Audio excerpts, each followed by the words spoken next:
স্বাধীনতা পদক পেলেন, তাদের সবার জন্য আমরা দাঁড়িয়ে একবার হাততালি দিই সবার উদ্দেশ্যে।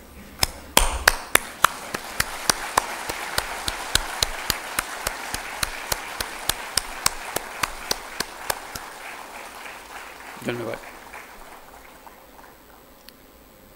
আজকে অনুষ্ঠানে আমাদেরকে মনে করিয়ে দেওয়া হয়েছে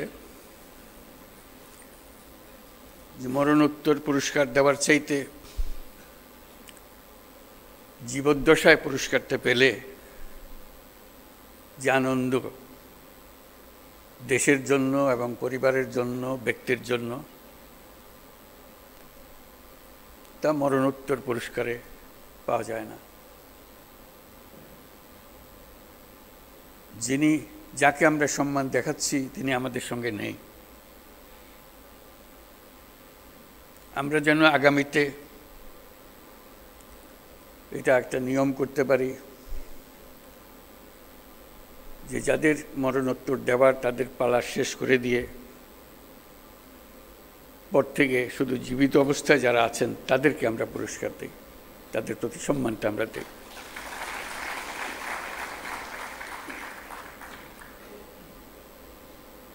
তারা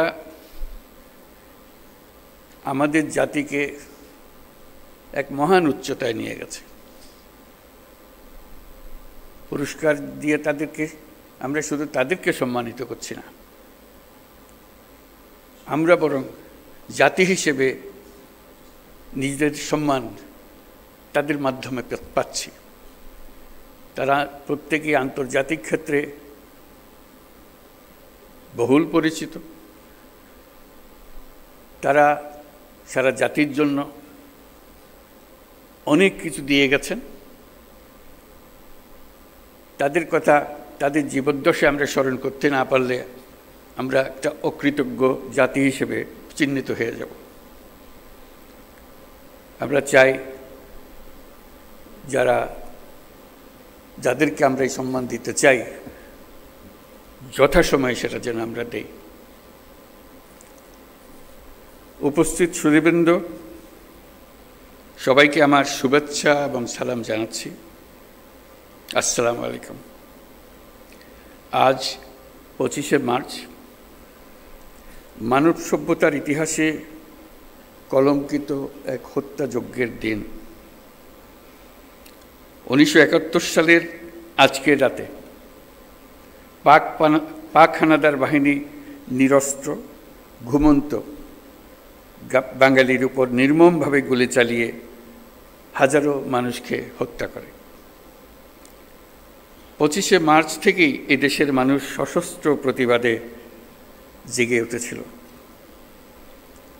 9 মাসের যুদ্ধের মধ্য দিয়ে স্বাধীন হয় বাংলাদেশ। আজকের দিনে গভীর শ্রদ্ধার সঙ্গে স্মরণ করছি স্বাধীনতা যুদ্ধে সকল বীর শহীদ ও মুক্তিযোদ্ধাদের। 1971 সালে স্বাধীনতা যুদ্ধের উদ্দেশ্য ছিল একটি ন্যায়ভিত্তিক সমাজ প্রতিষ্ঠা করা, যেখানে আইনের শাসন থাকবে, মানুষের মৌলিক মানবাধিকার নিশ্চিত হবে এবং একটা বৈষম্যহীন সমাজ প্রতিষ্ঠিত হবে। কিন্তু স্বাধীন বাংলাদেশে এখনও ন্যায়ভিত্তিক সমাজ প্রতিষ্ঠা করা যায়নি।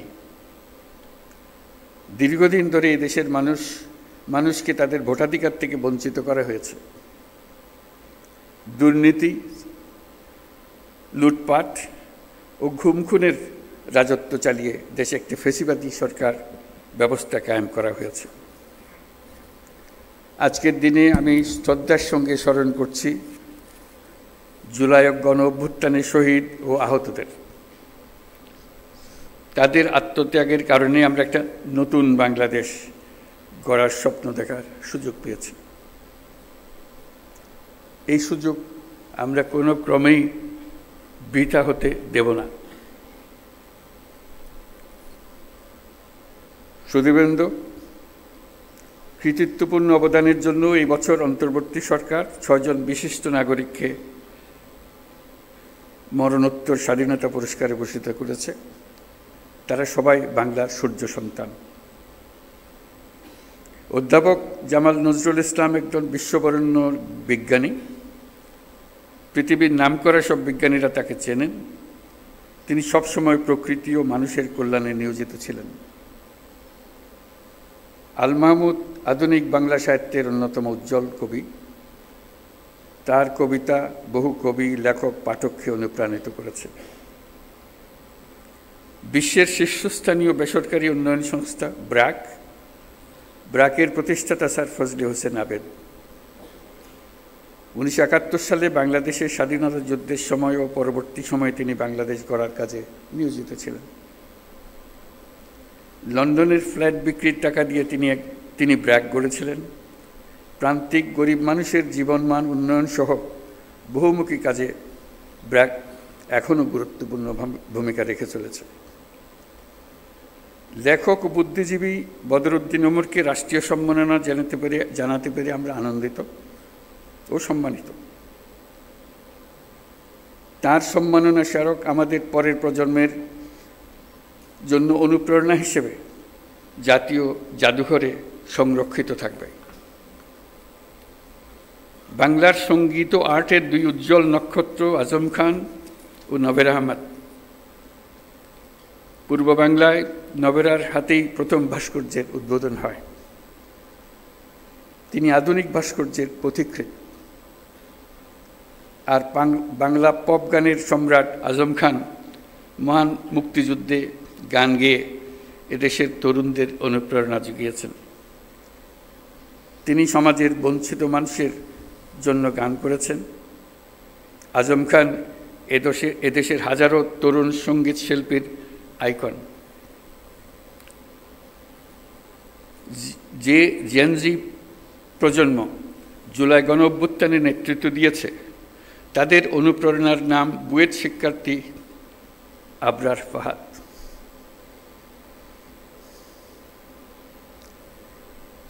সে ন্যায় বিচারের জন্য, বাক স্বাধীনতার জন্য জোরালো প্রতিবাদ করে সন্ত্রাসীদের হাতে নিহত হয়েছিল। তাকে স্মরণ করে, তাকে রাষ্ট্রীয় সম্মাননা জানাতে পেরে জাতি গর্বিত। যারা আজ এই সম্মাননা পেলেন তারা জীবদ্দশায় এই প্রাপ্তি দেখে যেতে পারেননি। এটা অত্যন্ত বেদনাদায়ক। আজকের দিনে তাদের অবদানকে আমরা কৃতজ্ঞতার সঙ্গে স্মরণ করছি। স্বাধীনতা পদক প্রাপ্তদের স্বজন যারা আজ এখানে উপস্থিত আছেন, তাদের প্রতি আমার শুভেচ্ছা ও সহমর্মিতা জানাচ্ছি। জাতীয় জীবনের বিভিন্ন ক্ষেত্রে অনন্য অবদানের স্বীকৃতি হিসেবে আজ আপনাদের স্বজনরা সর্বোচ্চ রাষ্ট্রীয় পুরস্কার পেয়েছেন। দেরিতে হলেও তাদেরকে এই স্বীকৃতি ও সম্মান প্রদান করতে পেরে আমরা সবাই আনন্দিত, দেশের সবাই আনন্দিত। তাদের কাজ যুগ যুগ ধরে প্রজন্ম থেকে প্রজন্মে তরুণদের মধ্যে অনুপ্রেরণা ছড়িয়ে দেবে। আজকে উপস্থিত থাকার জন্য আপনাদের সবাইকে ধন্যবাদ। আবারও সকলকে মহান স্বাধীনতা দিবসের শুভেচ্ছা জানিয়ে বক্তব্য শেষ করছি। আল্লাহ হাফেজ।